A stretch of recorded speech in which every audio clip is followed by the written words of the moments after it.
Todo viaje comienza con una llamada, con una inquietud que te obliga a escapar de tu realidad, a sentirte prófugo de tu día a día, a ser rehén de lugares cuya belleza no atisbabas siquiera imaginar.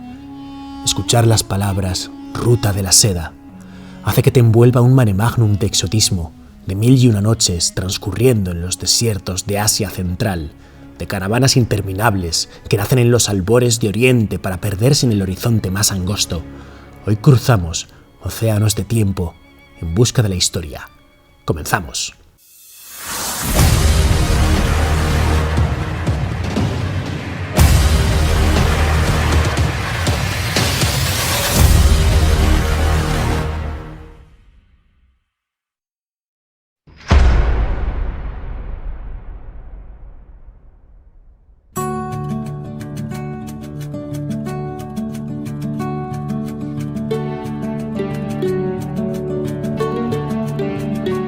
Allá por el siglo II a.C., la Ruta de la Seda nació en China, para ser precisos en Xi'an, trazando una tela de araña de vías y caminos que encontraría su final en el puerto de Ostia, en Italia. Una travesía donde la aventura se mezclaba con la incertidumbre de los días que estaban por llegar.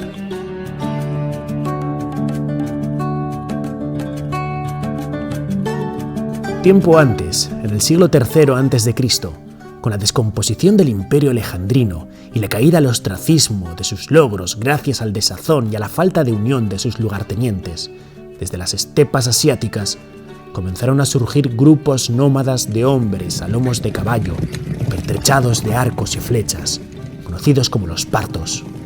Acabarían creando un vasto imperio en Irán y Mesopotamia, que desafiaría primero a los reyes helenísticos, para luego enfrentarse a la todopoderosa Roma.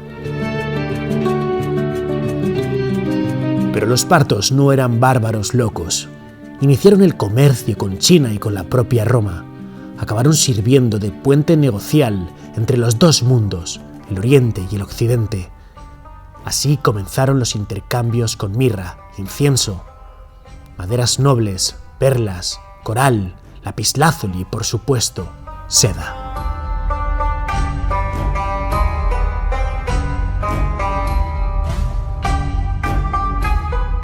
Giva era sin duda uno de los destinos más típicos a cruzar en la Ruta de la Seda. Era prácticamente casi el centro de la Ruta de la Seda, con el permiso de Samarcanda.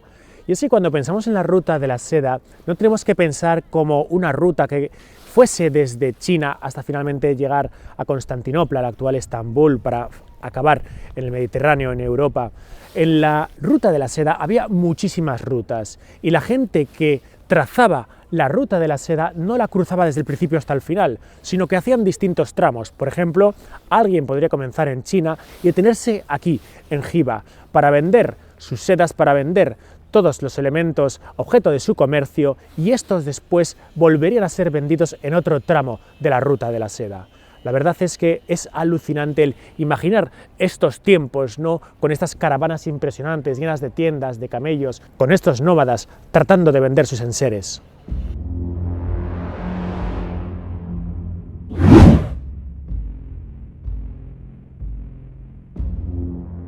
En origen, los productos no eran demasiado caros, pero conforme iban avanzando hacia el oeste y los comerciantes se detenían en un caravasar para cambiar de mano sus productos, se producía un incremento de los precios. Cada vez que los productos cambiaban de dueño, se iban encareciendo por los gastos transaccionales y las comisiones. Así, al final de la ruta, esos productos eran puro lujo.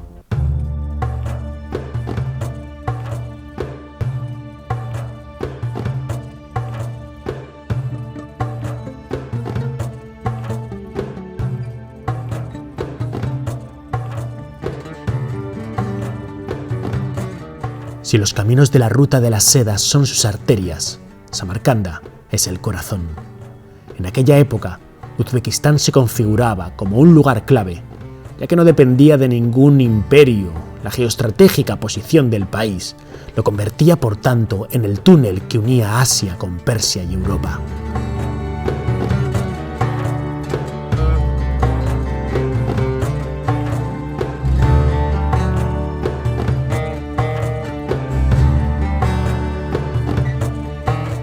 No podemos siquiera imaginar el río cultural que desbordó los países que tejían la ruta de la seda.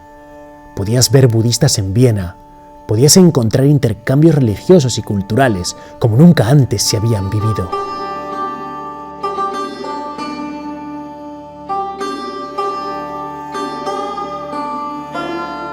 Las buenas historias tienen un lado místico y una parte oscura, y es ahí donde me dirijo.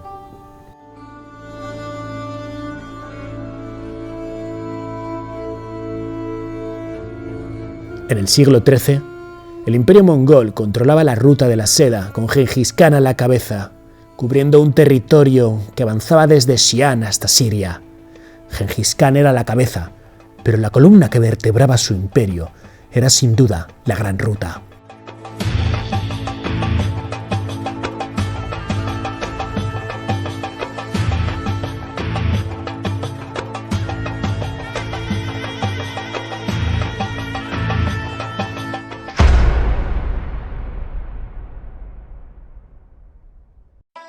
Y así, en el siglo XIV, nació un hombre que cambiaría el mundo de su época. Amir Timur, apodado Tamerlán, el Cojo, alguien que no sabía ni leer ni escribir, pero que dominaría un imperio de tal magnitud, cuyas obras arquitectónicas no tuvieron parangón antes ni después.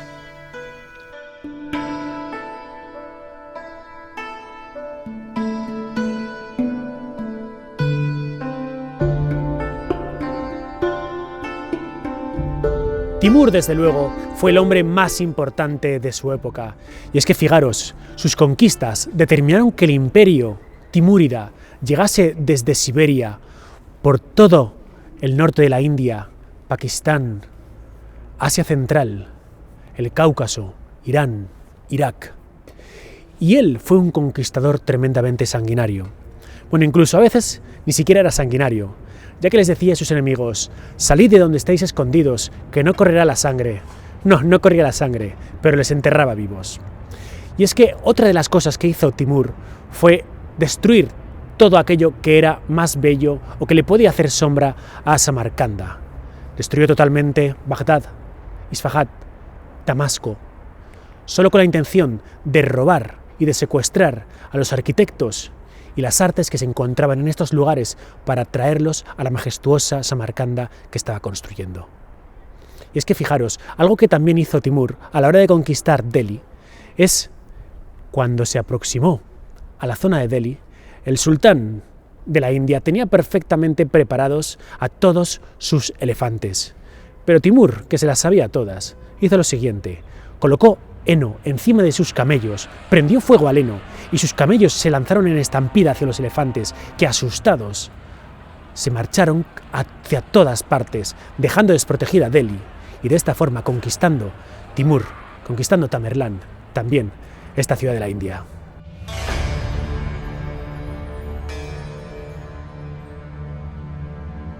Timur jamás vivió en estos espectaculares edificios. Como nómada que era, prefería vivir en yurtas, esas pequeñas tiendas que, no obstante, estaban provistas de todo tipo de lujos palaciegos.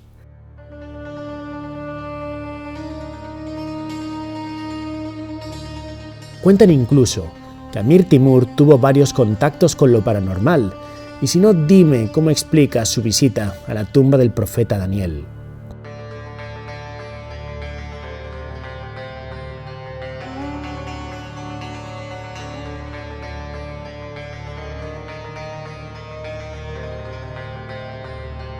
Fijaros, aventureros, creo que esta es la tumba más larga que he visto en mi vida.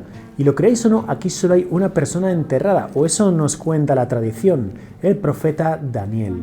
Y es que se dice que cuando Tamerlán decidió conquistar prácticamente todo lo que hoy en día sería la zona de Irán, y llegó a la ciudad de Susa, vio que era imposible conquistar Susa. Así que directamente preguntó: ¿por qué? ¿Por qué es tan complicado el hecho de conquistar esta ciudad? y le dijeron: porque San Daniel está aquí enterrado. Así que ni corto ni perezoso ordenó que se sacase de la tumba las reliquias del profeta Daniel y se las llevó a Samarcanda. Obviamente así pudo conquistar perfectamente Susa. Y en Samarcanda, cuando una serie de camellos llevaban sus reliquias y estos se pararon por prácticamente la providencia, porque Dios les dijo: aquí os quedáis, los camellos decidieron no moverse más, y en ese punto en concreto se decidió dejar los restos y las reliquias de San Daniel, que por alguna razón que todavía no conozco, decidieron construir esta tumba de 16 metros de longitud para el cuerpo o para los restos del profeta San Daniel del Antiguo Testamento. Poco después descubriría que la longitud de esta tumba se debe a que en los años de bonanza los huesos del santo crecen, y claro, había que dejar espacio.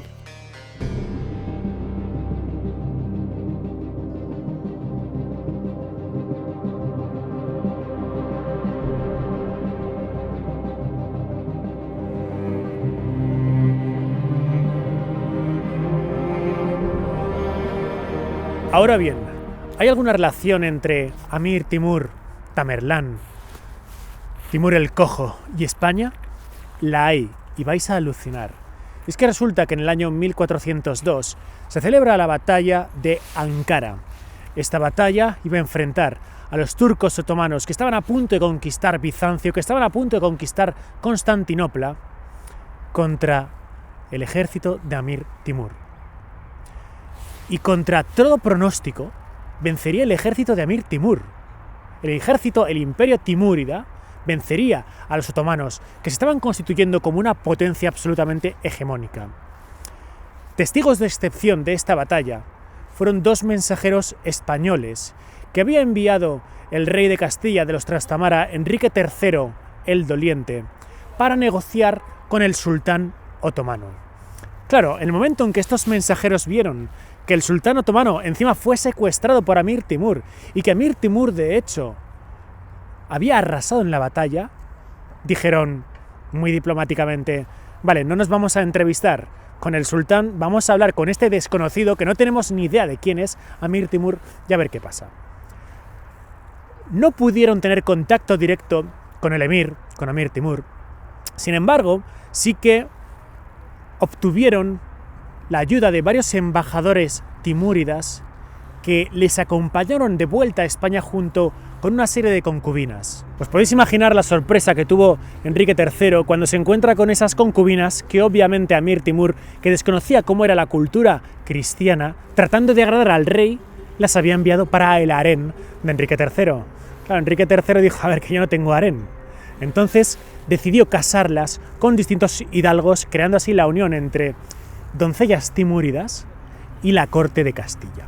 Así el rey Enrique III decidió enviar un embajador, un emisario, para que se entrevistase con Amir Timur.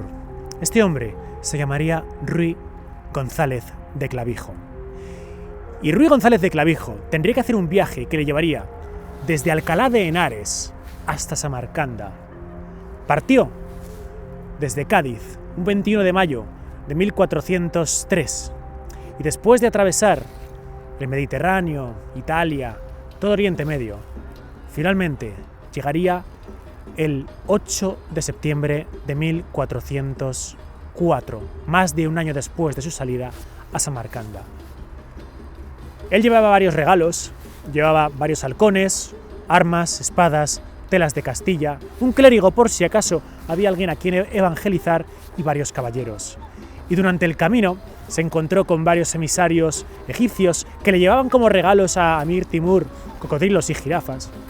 Se encontró con un emisario de Babilonia que llevaba como regalo a Amir Timur un hipopótamo. Y claro, debía de pensar: ¿y yo qué le llevo aquí? Un halcón. En fin, lo cierto es que en el momento en que llegó a la corte fue tremendamente agasajado por Amir Timur. Nos cuenta Ruy González de Clavijo que era invitado a las fiestas, a los banquetes, y que Amir Timur le tenía en mejor consideración incluso que los chinos. El problema fue que 2 meses después de la llegada de Ruy González de Clavijo a Samarcanda, donde vio el esplendor que Amir Timur estaba creando en ese momento, Samarcanda estaba en plena construcción, Amir Timur le dijo tanto a él como a los embajadores del resto de los países que ya se podían marchar. Solo 2 meses después de haber llegado.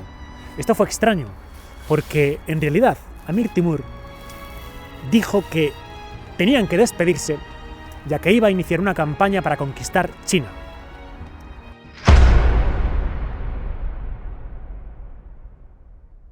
Era extraño, era el mes de noviembre, no era una buena época. Pero Amir Timur hizo esto porque sabía que estaba enfermo mortalmente. Ruy González de Clavijo, por tanto, regresó a España, dándonos las claves del Imperio Timúrida, hablándonos de las maravillas de Samarcanda y hablándonos y contándonos un viaje que pasaría a la historia, casi tan épico, o quién sabe si más, que los viajes de Marco Polo. Amir Timur, en su expedición a China, acabaría muriendo durante el camino, y tanto su nombre como su imperio acabarían siendo leyenda, porque sus descendientes, en menos de 100 años, acabaron por vilipendiar, por separar y por prácticamente destruir todo el imperio timúrida, que con tanto empeño, esfuerzo y sangre Amir Timur había creado. Un momento, amigo mío. ¿Sabías que cada vez que pulsas like, haces un comentario o compartes el vídeo, me ayudas a que el canal llegue a más personas? Gracias por tu apoyo. Desafío Viajero. Somos todos.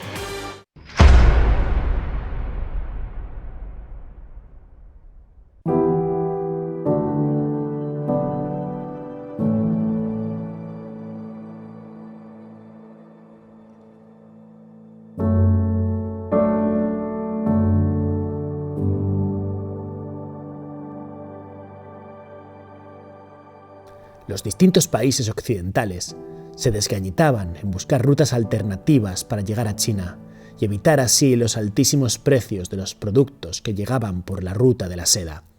Colón, Magallanes, Vasco de Gama, las grandes expediciones tenían un fin principal: ahorrar.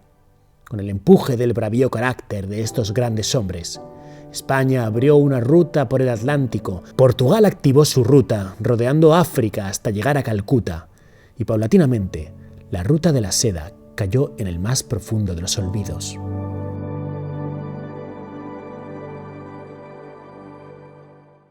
Es el momento de postrarnos delante de la tumba de Timur y tratar de descubrir qué es lo que ocurrió con la maldición de la tumba de Tamerlán.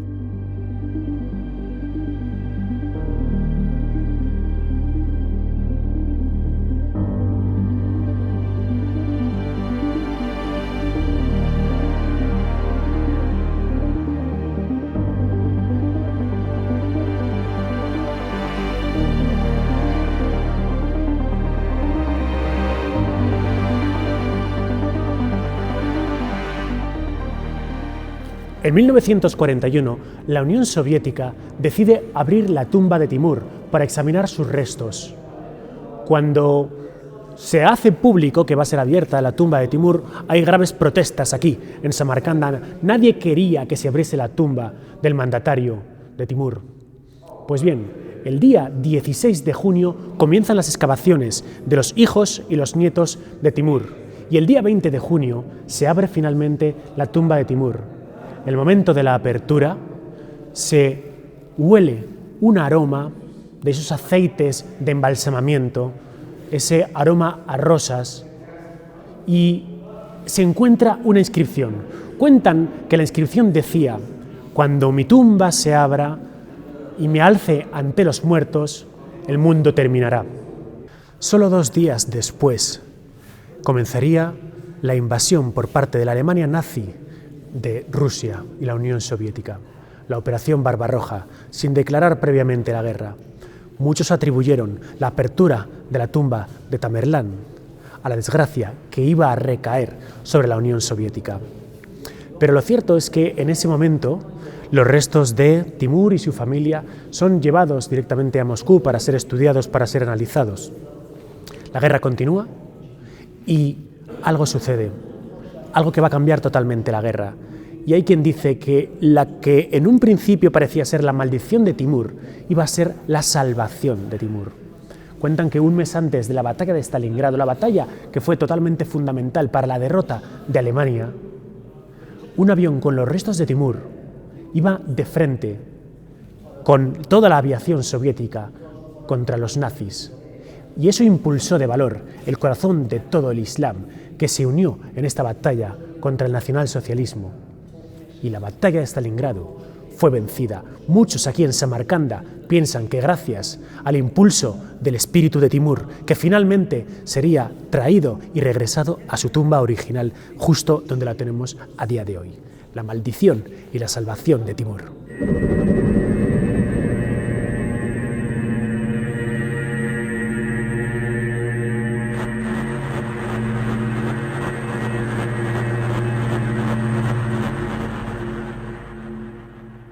Hay una leyenda que nos habla de la lápida de Timur y de todo su sarcófago. Y es que lo que nos cuentan es como en un principio esa lápida, ese lecho mortuorio de nefrita, se encontraba en el palacio de los emperadores chinos, pero fue robada por parte de los mongoles, que consideraban la nefrita como un material divino. El caso es que por determinados avatares, en 1425, justo esa losa de nefrita, que fue reconstruida como trono por parte de los mongoles, fue llevada justo aquí, a Samarcanda, para que con ella se tallase la lápida de Amir Timur. Y así fue hecho. El caso es que siglos después, en el siglo XVIII, el Shah de Irak requirió que todas las placas de nefrita de la tumba de Timur fueran llevadas directamente a su reino. Parece ser que cuando esas placas de nefrita estaban llegando a Irán, directamente el Shah tuvo un sueño. Se le apareció el guía espiritual de Amir Timur, quien le dijo que si estas placas de nefrita eran llevadas directamente a Irán, el mal caería sobre esa tierra. Así que se decidió retornar todas estas planchas de nefrita justo aquí a Samarcanda. Cuando estaban regresando, se cayeron justo cuando se estaba cruzando un río, partiéndose en dos mitades desiguales. Pero los artesanos de Samarcanda lograron de nuevo unir esas dos grietas que no obstante a día de hoy las seguimos viendo y que a día de hoy conservan en su interior el cuerpo de Amir Timur, de Tamerlán el Cojo. Amir Timur y la Ruta de la Seda se funden en un binomio de belleza, conquista y cultura. Historias de épocas pasadas que nos recuerdan que hubo un tiempo en que la sensibilidad y la guerra estaban unidas, que la religión y la cultura eran solo una, y que al final las rutas solo servían para una cosa: acercarnos más a nosotros mismos, porque es ahí, en ese punto del viaje, cuando abandonas tu mundo para mezclarte con otros, cuando realmente empiezas a fluir.